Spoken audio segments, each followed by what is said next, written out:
Hello everyone, हमारे YouTube channel commerce concept में आपका स्वागत है। आज जिस टॉपिक पर हम चर्चा करने वाले हैं, भारतीय बैंकिंग प्रणाली का विकास।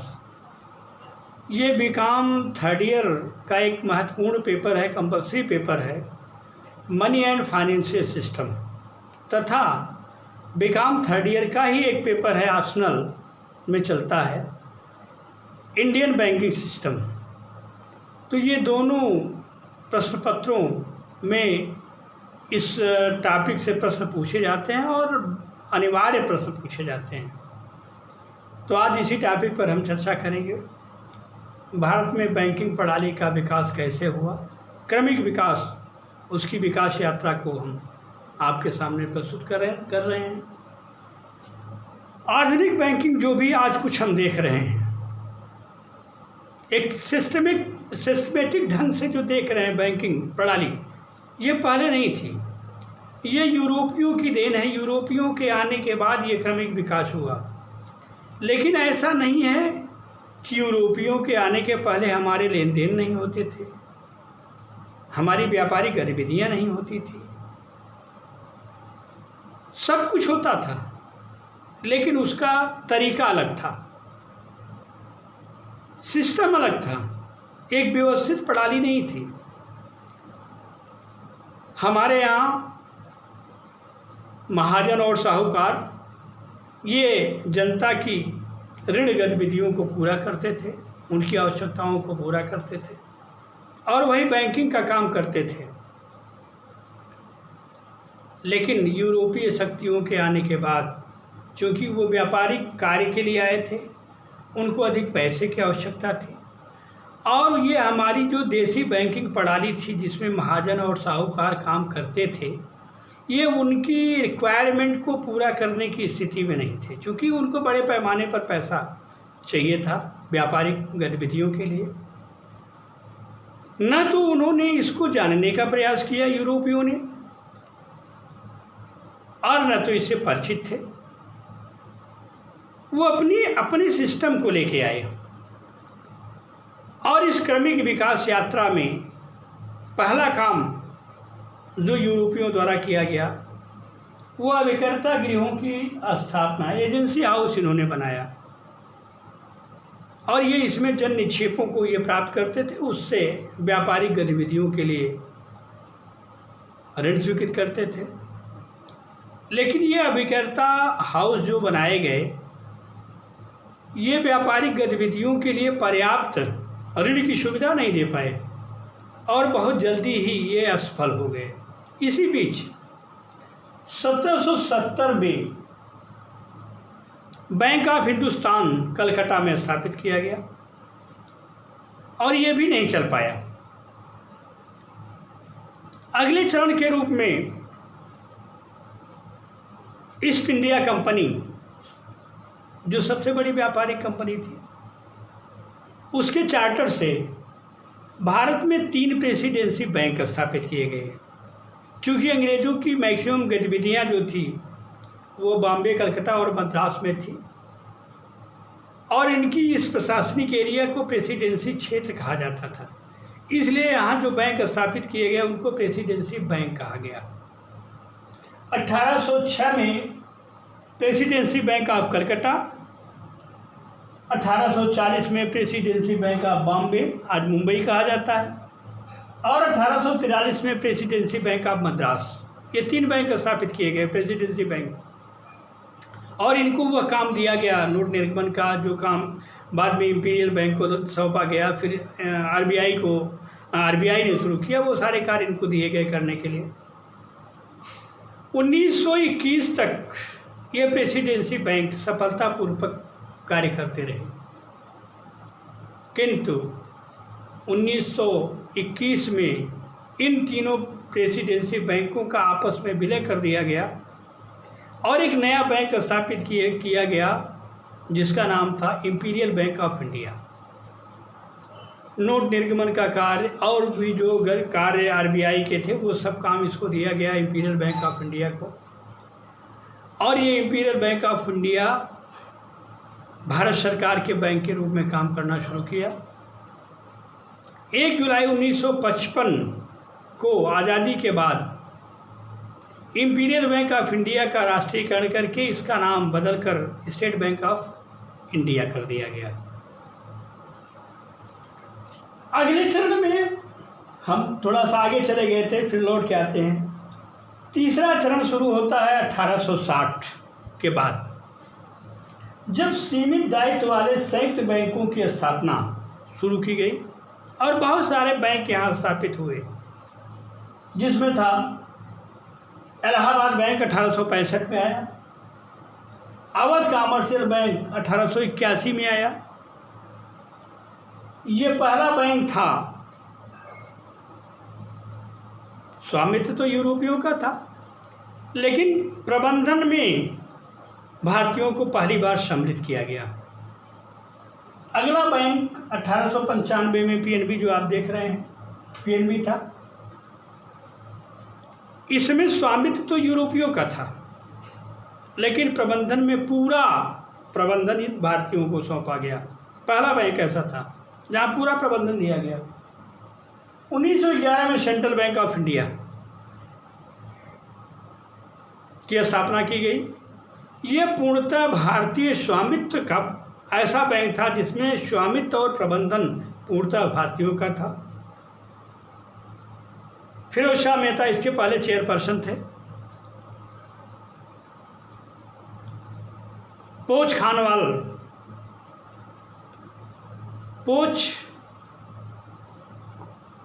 खानवाला द्वारा इसकी स्थापना की गई थी और इसके बाद बहुत सारे बैंक स्थापित किए गए। ये तीसरा चरण था जो 1860 के बाद शुरू हुआ था। 1862 में ब्रिटिश गवर्नमेंट ने क्योंकि वो रूलिंग गवर्नमेंट थी, उसने एक अधिनियम पारित किया कि सीमित देयता के आधार पर संघ बैंकों की स्थापना हो सकती थी और उसी के आधार पर ये सारे बैंक स्थापित हुए। बहुत सारे बैंक आ गए, ये बैंक काम करते रहे, लेकिन धीरे धीरे इन बैंकों की स्थिति खराब होने लगी। प्रथम विश्व युद्ध की शुरुआत और उसके साथ धीरे धीरे जनता का विश्वास इसमें खत्म होता गया। जनता अपने निक्षेपों को निकालने लगी और धीरे धीरे बैंक दिवालिया होने की स्थिति में आ गए। बैंकिंग संकट 1913 से 17 का बैंकिंग संकट, बहुत सारे बैंक दिवालिया हो गए। अगला चरण था इंपीरियल बैंक और रिजर्व बैंक ऑफ इंडिया। इसकी चर्चा यद्यपि हम प्रेसिडेंसी बैंक के संदर्भ में कर चुके हैं, पुनः कर रहे हैं। इंपीरियल बैंक तीनों प्रेसिडेंसी बैंकों को, bank of Calcutta, bank of Madras and bank of Bombay को मिला करके ये तीनों प्रेसिडेंसी बैंक बनाए गए। वो इंपीरियल बैंक बनाया गया और इस इंपीरियल बैंक 1921 में इस इंपीरियल बैंक को बाद में राष्ट्रीयकरण करके एसबीआई के रूप में परिवर्तित कर दिया गया। इस समय बहुत सारे बैंक स्थापित हो गए थे और एक नियामक प्राधिकारी के रूप में एक बैंक की आवश्यकता महसूस की जाने लगी। 1920 में रॉयल कमीशन, जिसे हिल्टन यंग कमीशन भी कहा जाता है, का गठन किया गया। 1926 में इसने एक केंद्रीय बैंक के स्थापना की सिफारिश की। 1929-30 की जो वैश्विक मंदी शुरुआत हुई थी, उस समय भी केंद्रीय बैंकिंग जांच समिति का गठन किया गया, जिसने 1932 में वकालत की कि नहीं, एक केंद्रीय बैंक होना चाहिए जो पूरे सिस्टम को नियमित करे, एक प्राधिकारी के रूप में। अंततः 1934 में आरबीआई एक्ट पारित किया गया और 1935 में आरबीआई की केंद्रीय बैंक के रूप में स्थापना कर दी गई और 1 अप्रैल 1935 से इसने केंद्रीय बैंक के रूप में काम करना शुरू कर दिया। अगला चरण, ये तो स्वतंत्रता के पहले भारत में बैंकिंग विकास की यात्रा थी। स्वतंत्रता के बाद क्या हुआ? आज़ादी मिली, हमारी व्यवस्था थी, हमारी सरकार थी, हमको विकास करना था, जनता में विश्वास पैदा करना था, बहुत सारी चीज़ें थी। उनको लेकर के पहला काम जो भारत सरकार के द्वारा किया गया, वो पहला काम 1 जनवरी 1949 को आरबीआई का राष्ट्रीयकरण कर दिया गया। जब आरबीआई स्थापित हुआ था तो ये निजी अंशधारियों की पूंजी से स्थापित हुआ था, निजी अंशधारियों की पूंजी लगी हुई थी। राष्ट्रीयकरण का मतलब किसी निजी इकाई का अधिग्रहण कर लेना, सरकारीकरण जिसको आप कर सकते हैं कि प्राइवेट से उसको सरकारी बदल लें। मीन्स अगर 51% शेयर हैं तो वो नेचर उसका बदल जाता है। तो सरकारी राष्ट्रीयकरण का मतलब सरकारीकरण कर देना, निजी इकाई का अधिग्रहण कर लेना। 1949 1 जनवरी 1949 को भारत सरकार ने आरबीआई का राष्ट्रीयकरण कर दिया। लेकिन उसको वो अधिकार, बैंकिंग नियामक का अधिकार अभी नहीं मिला। मार्च 1949 में बैंकिंग नियमन अधिनियम पारित करके आरबीआई को एक प्राधिकारी के रूप में स्थापित किया गया और गार्जियन जिसको आप कह सकते हैं, भारत में बैंकिंग व्यवस्था से संबंधित नियमन, प्रशासन, नियंत्रण संपूर्ण दायित्व आरबीआई को दे दिए गए। अगला का चरण 1 जुलाई 1955 को 1 जुलाई 1955 को इसकी चर्चा हम कई बार कर चुके हैं। इंपीरियल बैंक ऑफ इंडिया का राष्ट्रीयकरण करके एसबीआई के रूप में परिवर्तित कर दिया गया। 1959 में 8 रियासती बैंकों को एक अधिनियम पारित किया गया, भारतीय स्टेट बैंक सहायक बैंक अधिनियम 1959 में पारित किया गया। उस अधिनियम को पारित करके 8 रियासती बैंकों को स्टेट बैंक ऑफ इंडिया का सहयोगी बैंक बना दिया गया।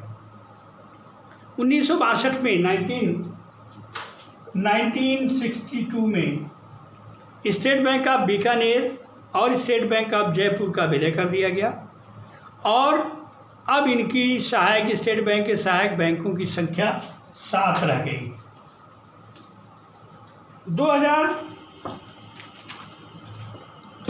2008 में स्टेट बैंक ऑफ सौराष्ट्र, जो कि स्टेट बैंक ऑफ इंडिया का सहायक बैंक था, उसका भी विलय कर दिया गया। शेष 2010 में स्टेट बैंक ऑफ इंदौर का भी विलय कर दिया गया, सहायक बैंक के रूप में था।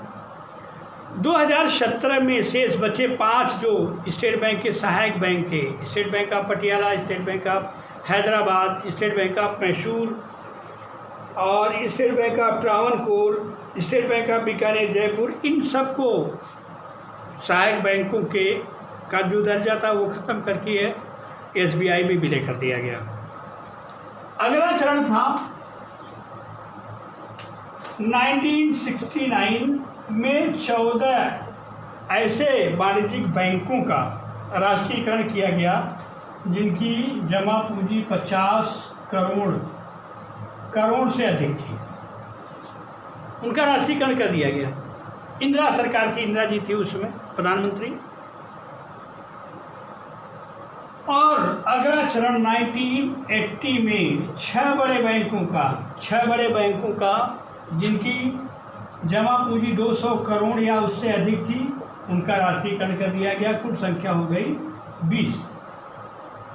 1993 में एक राष्ट्रीयकृत bank new bank of India का विलय कर दिया गया पंजाब नेशनल बैंक में, और ये विलय का क्रम चलता रहा। 2018 में विजया बैंक, देना बैंक का विलय बैंक ऑफ बड़ौदा में कर दिया गया और अब ये तीनों बैंक बैंक ऑफ बड़ौदा के नाम से जाने जाएंगे। और ये क्रम चल रहा है। सरकार बैंकों की संख्या सीमित कर रही है और इस संदर्भ में नरसिंहम समिति की सिफारिशें भी थी कि जो बहुत सारे बैंक हैं उनकी संख्या को कम किया जाए। और अगला काम था सरकार का, सरकार ने बीच बीच में संशोधन भी किए आरबीआई एक्ट में, उसको सारे अधिकार देने के लिए। फिर 2 अक्टूबर 1975 को आरआरबी स्थापित किए गए, रीजनल रूरल बैंक। ये बैंक, ये 19 राष्ट्रीयकृत जो बैंक थे, स्टेट बैंक और 19 राष्ट्रीयकृत बैंक, वो प्रायोजक बैंक थे और उन्हीं के सहयोग से भारत सरकार तथा स्टेट गवर्नमेंट के सहयोग से स्थापित किए गए। इसमें 50% कैपिटल भारत सरकार की थी, गवर्नमेंट ऑफ इंडिया की थी, 35% उस प्रायोजक बैंक थी और 15% संबंधित स्टेट गवर्नमेंट की थी। ये भारत में क्रमिक विकास की यात्रा रही।